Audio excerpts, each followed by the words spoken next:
Welcome back to Career and Corporate Hub. We haven't had a sit down like this in a long time.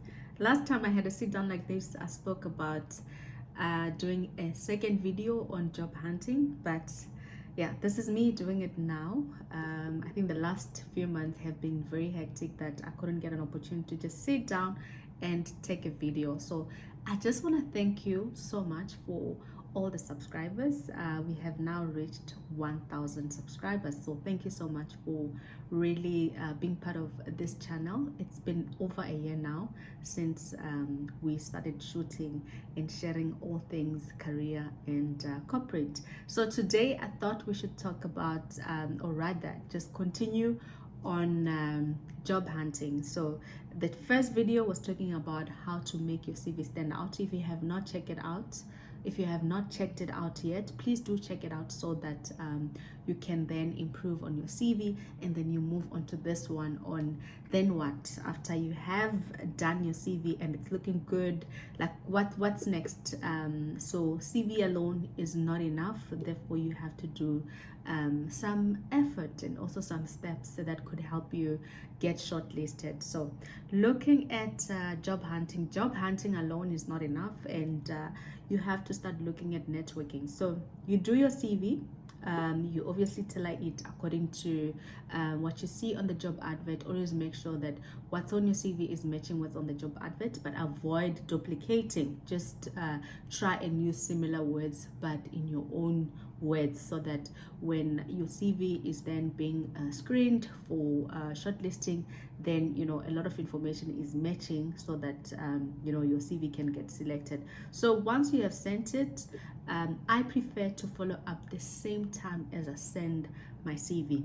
I think I've been advising people that you can follow up after a week, after like so many things, but there's a way that you can follow up.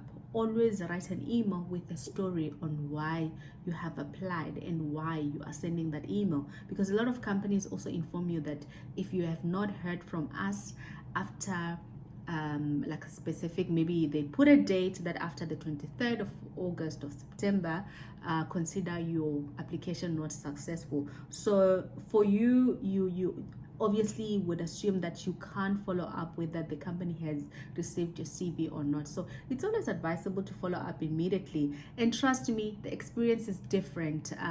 With some companies, your CV may be received well, or rather your email may be received well, whereas with some companies they might just reject it. So it's always advisable to to try, because if you try, you never know what the results will be. So I always advise that you try your best and see what the outcome would be. If you get disappointed, don't beat yourself too hard. It has nothing to do with you. It has anything to do with somebody that is receiving your CV, or rather your email. And then if you receive feedback from the email that you sent, then well done. So now you can move on to building that network. So it's just for you to follow up to know if your CV has been received or not. And this is the experience that you have, and this is the value that you're going to add into the company. So now, if you are called into an interview, it's important that you prepare for questions using the job advert, the information that is on the job advert, versus the questions that are commonly asked on interview. If you go on Google and look for questions asked on interview, common questions asked on interview, you will definitely see which questions are mostly asked on interviews, and then prepare those questions using the information that is on the job advert. If the information that is on the job advert, for an example, they talk about leadership skills that you should have in order for you to be a successful candidate, then you look at the question on how does a question is commonly asked on leadership skills, then you respond it using STAR, or rather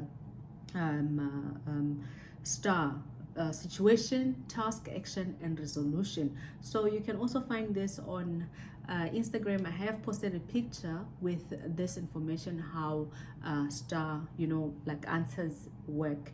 And now after the interview, you have to send an email immediately thanking the interviewers for the opportunity that you were given to be interviewed. So you sending an email also sends a message that you are interested in the position, hence you are also following up with the interview. Remember, interview is not about you getting interrogated, it's about the interviewers or your potential company trying to get to know you. So that's why you shouldn't be too nervous when you're doing an interview. Consider it as the company trying to get to know you better or understand who Kodani is. Yes, we have seen the CV, but what she's written on the CV, is it just the information that's written, or is it really a lived experience? So also then looking at, if you send an email and then you get rejected, you should also follow up on that rejection. Following up does not harm at all. So if you follow up, you can follow up to ask, I would like to find out where I can improve next time, because from the job advert that I applied for, it matches my experience and I was hoping to get shortlisted. And then furthermore, may you please also keep my CV in your database, so that if similar job advert is out, or rather position is open, you may consider me for those opportunities. The way things are moving now, people don't stay long in positions, and a lot of companies are always hiring. So now you want to build that relationship, so that whenever there is that gap, or rather there's potential candidates that are required, then you are on top of their head, with no doubt, because of how you handled the rejection. So the way you handle the rejection also determines how you could be, a good potential employee, and that's what most companies are looking for. So now always send that email to try and build a network. When you're applying, don't just apply and move on. I see a lot of people apply for 50 positions in one day. That does not help, because how do you follow up on all 50 positions? So instead of the amount of time and energy that you waste on applying for each and every position, try to follow up on the positions that you qualify for and you have applied for, and then you build network. So job hunting is a work on its own. So it's also about building network. How much network are you trying to build? So try to also build that network that would allow you to, be considered for next time. So when you apply, don't think now, think for, okay, what if I don't get it now? What happens in the future? What type of message do I want to send? What type of relationship do I want to build with the company? Showing interest in the company would also help you to widen your network. So it's quite important that you also follow up on that. And also, don't only use your general CV. I think I've spoken about this so many times on TikTok, on Instagram, and also on some of the videos here. Never have general CV. So instead of sending into 50 positions a day, look for those few positions that you qualify for. Tailor your CV based on the job advert, and then make sure that when you apply, if you don't have internet, go to internet cafe. I think internet cafe is like 5 rand, 10 rand. If you put in like a timeline that for 2 months I will be applying, and for these 2 months I should at least get a call back, then once you set goals for yourself when you are job hunting, you will really be successful in getting a job. But if you just send out your CVs without setting up a goal for when you want to get hired, then it becomes hard. And I'm honestly, the experience that I share, it's lived, experienced. This is what I do as well. I've worked for 4 different companies, and from all those different companies, these are like one of the few companies that I've applied for. And I always avoid sending my CVs everywhere. So now, with your then experience, or rather this journey of job hunting, let it be a journey that is well thought, well planned, well structured as well. Because you know, for a lot of people, they look at job hunting as just sending out CVs, and it's not just about that. There's more to it. You need to understand your target audience when you're sending your CV, which is very important. So your CV structure, template, the way it looks, it must be based on the target audience that you're sending to.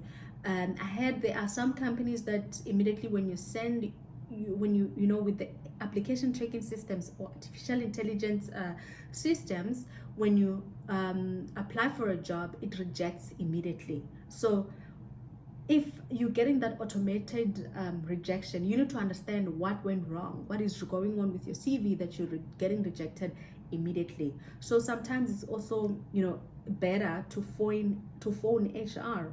Like I know with a lot of companies, the number that they put there, they, you know, the you get to reception, tell them I've applied for this specific position and this is what's happening. I would really like to get to HR to understand how I can get to them, or rather how I can my application can go through, because I've been trying for ages and it's not working and I really need to be supported. So you need to really be humble and show that you know, you really need to be supported. And if you show up that way, trust me, things will work out for yourself. So looking at other things that you really need to look out for when you're job hunting, recruiters. There are a lot of recruitment agencies.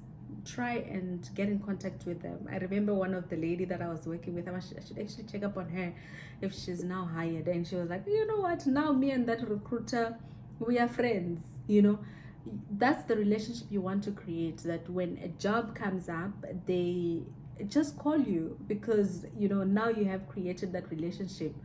One thing that is so flippin' hard is getting the right candidate. And if you then create that relationship with recruiters, then when different opportunities come that match your CV, then the recruiters will consider you. So I think with just these few points, you should be able to get yourself an interview. And if you have more questions with regards to job hunting, please do comment, and then I'll do a separate video on to respond on your comments. If you have additional information that you think can be helpful for job hunting, please do comment as well, because the job hunting community is big. By big, also I'm including myself. So I'll definitely do a video of where I am in my career now, and also the changes in my career. So if you've been following me on Instagram, you would have seen that we have moved, me and my family. So then you'll be able to understand about you know, what I mean by the job hunting community is quite big, especially in South Africa. Like, the job market is very competitive, and I always would say that you are not alone with this job hunting market. Like, if you have freshly graduated, it's not just you as a fresh graduate. There are other people who have experience that are fighting for the same internship as you. So how do you make yourself stand out if then you know, you're not, you know, doing something about your life? So some of the things that I also advised, I think I'm making this video too long and I didn't want to, but this is like important. You should also try and find peace jobs, either during your studies or if you are just job hunting. Even if it's volunteering, it can help you to have some experience on your CV, because right now with the high unemployment rate in South Africa, you are competing with people that have good experience, and now companies don't have junior positions anymore, or rather most companies don't have junior positions anymore. They hire interns, and some hire graduates, or I mean they have graduate positions where those positions are occupied by, you know, like by freshly graduated candidates, or rather now the people with experience then take over those positions, and then it affects then somebody who is freshly coming out of university. So to put yourself in a more disadvantaged position, then you have to then you know, make a plan. and make sure that you also find yourself something just to, you know, keep yourself afloat while you are job hunting. So all the best to everyone who is currently job hunting, and if you put in some timeline goals and you know, the milestones that you want to follow, or when you want to get hired, it will be possible. So all the best and good luck. So I'll do another video for interview preps, I guess. um even if it comes after 3 months, guys, as long as it comes. But do check out the videos that I have shared from LinkedIn, Link FM. There's quite a lot of knowledge that you can really take from those videos. So thank you so much for tuning in. Thank you so much for subscribing. If you have not subscribed yet, please do subscribe.